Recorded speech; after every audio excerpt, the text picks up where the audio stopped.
ढाबा मौत का स्वाद। राजस्थान की तपती हुई रेत पर बसा जयपुर से अजमेर हाईवे रात के समय अजीब सा लगता है। दिन में वहां बसों, ट्रकों और कारों का शोर रहता है, पर जैसे ही अंधेरा उतरता है सड़क वीरान हो जाती है। सड़क के दोनों तरफ बबूल के पेड़, जिनकी टेढ़ी मेढ़ी शाखाएं ऐसे लगती जैसे किसी भूखे प्रेत की उंगलियां राहगीरों को पकड़ने बढ़ रही हों। इसी सुनसान हाईवे पर एक ढाबा था, स्वाद-ए-राज। दिन में यह ढाबा बिल्कुल आम लगता, पर रात को यहाँ का माहौल कुछ और ही हो जाता। ढाबा छोटा था, मिट्टी और ईंटों से बना, सामने पराली से ढका छप्पर। दरवाजे पर लालटेन टंगी रहती, जिसकी लौ हवा में डगमगाती रहती थी। सबसे अजीब बात यह थी कि ढाबा रात को ही खुलता था, दिन में हमेशा बंद रहता। लोग कहते कि ढाबे का मालिक रघु काका बड़ा नेक आदमी है और उसके हाथ की बनी दाल बाटी का स्वाद कोई भूल नहीं सकता। पर इसी ढाबे से जुड़ी कुछ बातें थीं जो सिर्फ कानाफूसी में कही जाती। यहाँ खाना खाने वाले कई मुसाफिर कभी अपनी मंजिल तक नहीं पहुंचे। पुलिस ने कई बार जांच की, पर ढाबे को बिल्कुल साफ सुथरा पाया। गांव वाले कहते थे, भाई रात में उस ढाबे से दूर रहना। कहानी शुरू होती है चार दोस्तों से, आदित्य, जय, सौरहा, रोहित और नीरा।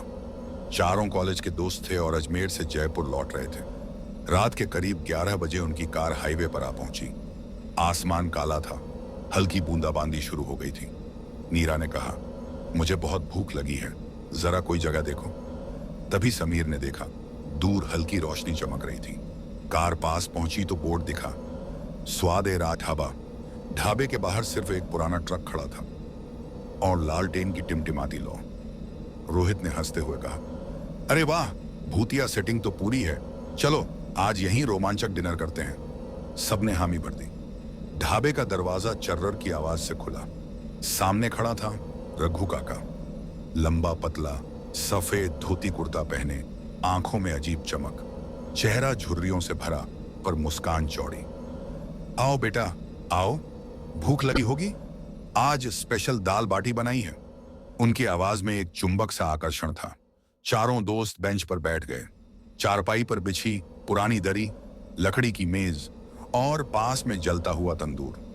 खाना परोसा गया, गर्मा गर्म बाटी, घी में डूबी दाल, आम और साथ में लाल मिर्च का अचार। नीरा ने पहला कौर लिया और आंखें बंद कर ली। वाह, मैंने ऐसा स्वाद कभी नहीं चखा। बाकी तीनों ने भी खाना शुरू किया। सब मंत्रमुग्ध हो गए। लेकिन तभी आदित्य ने देखा दीवार पर लगी पुरानी तस्वीरें, कई मुसाफिरों के फुटफक के फोटो जो धुंधले और पीले पड़ चुके थे। सभी मुस्कुरा रहे थे, लेकिन उनकी आंखों में जैसे कोई खालीपन था। जैसे जैसे खाना खत्म हो रहा था, माहौल अजीब होने लगा। हवा अचानक ठंडी हो गई, लालटेन की लौ नीली चमकने लगी, तंदूर की आग बिना वजह तेज हो गई। नीरा ने कांपते हुए कहा, दोस्तों, तुम्हें भी लग रहा है कि यहाँ कुछ गलत है? रघु काका पास आकर बोले, अरे बेटी, डरने की क्या बात है, हमारे ढाबे का स्वाद हमेशा याद रहेगा। उनके चेहरे पर मुस्कान थी, लेकिन आंखों में गहरी खाली झील जैसा अंधकार। भोजन के बाद चारों ने पानी मांगा। रघु काका ने मिट्टी का घड़ा उठाया और गिलास में डाला। पानी पीते ही रोहित का गला अटक गया। ये कैसा पानी है, इसमें लोहे जैसा स्वाद क्यों है? काका हंसे, बेटा यही तो हमारे ढाबे का राज है। इतना कहते ही ट्रक ड्राइवर जो बाहर बैठा था अचानक चीख पड़ा। चारों भागकर बाहर गए। ड्राइवर जमीन पर पड़ा तड़प रहा था, उसके मुंह से खून बह रहा था। उसकी आंखें फटी की फटी रह गईं, जैसे उसने कुछ ऐसा देख लिया हो जो इंसान को पागल कर दे। अब दोस्तों को समझ आ गया कि मामला साधारण नहीं। आदित्य ने हिम्मत करके पूछा, काका यह सब क्या हो रहा है? रघु काका ने धीरे धीरे अपनी धोती का पल्लू हटाया। उनका पेट चीर कर खून से सना हुआ दिखाई दिया। काका मुस्कुराए। 25 साल पहले इस ढाबे पर लुटेरों ने मुझे और मेरे परिवार को जिंदा जला दिया था, मगर मेरी आत्मा इस ढाबे से बंध गई। अब हर रात मैं मुसाफिरों को खिलाता हूं, उनके शरीर नहीं, उनकी आत्माएं। तुम्हें भी अब यही स्वाद मिलेगा, मौत का स्वाद। ढाबा अचानक बदल गया। दीवारें काली राख में बदल गईं। तस्वीरों से लोगों की आत्माएं निकलकर हवा में मंडराने लगी। तंदूर से हाथ पांव जैसी आकृतियां निकलने लगी। चारों भागकर कार की ओर दौड़े। लेकिन कार का इंजन स्टार्ट ही नहीं हुआ। नीरा ने रोते हुए कहा, हम यहां फंस गए हैं। तभी हवा में गूंजी, बेटी भागने से क्या होगा, अब तुम भी यहीं रहोगे। चारों ने देखा ढाबे के बाहर खड़े ट्रक ड्राइवर की लाश गायब हो चुकी थी। बस खून के निशान जमीन पर फैले थे। रघु काका अब दरवाजे पर खड़े थे, हाथ में जलता हुआ तवा। काका बोले, ढाबे की रीत है, हर रात एक आत्मा।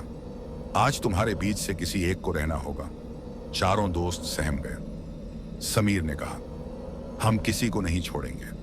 काका ने तवा जमीन पर पटका, आग का गोला बना और चारों को घेर लिया। धीरे धीरे उनकी सांसें भारी होने लगी। आदित्य सबसे बहादुर आगे बढ़ा, अगर किसी की बलि चाहिए तो मेरी ले लो, बस इन्हें जाने दो। रघु काका की आंखें चमक उठीं। शाबाश बेटा, अब तुम भी यहीं रहोगे, दूसरों को परोसने के लिए। जैसे ही काका ने हाथ उठाया, ढाबा फिर से सामान्य दिखने लगा। नीरा, समीर और रोहित बाहर धकेल दिए गए। दरवाजा अपने आप बंद हो गया। अंदर से आदित्य की चीखें सुनाई दी। फिर सन्नाटा। सुबह हुई, गांव वाले ढाबे के पास पहुंचे। ढाबा बंद था, लेकिन दरवाजे पर ताजा राख बिखरी हुई थी। कोई नहीं जानता था कि रात को क्या हुआ। नीरा, समीर और रोहित कभी इस बारे में किसी से बोल नहीं पाए, पर हर साल उसी तारीख को हाईवे से गुजरते हुए उन्हें ढाबे के बाहर आदित्य की धुंधली परछाई दिखती, हाथ हिलाता हुआ जैसे कह रहा हो, दोस्तों अगली बार तुम भी आओ, यहाँ के खाने का स्वाद सच में कभी नहीं भूलोगे। Please like and subscribe my channel.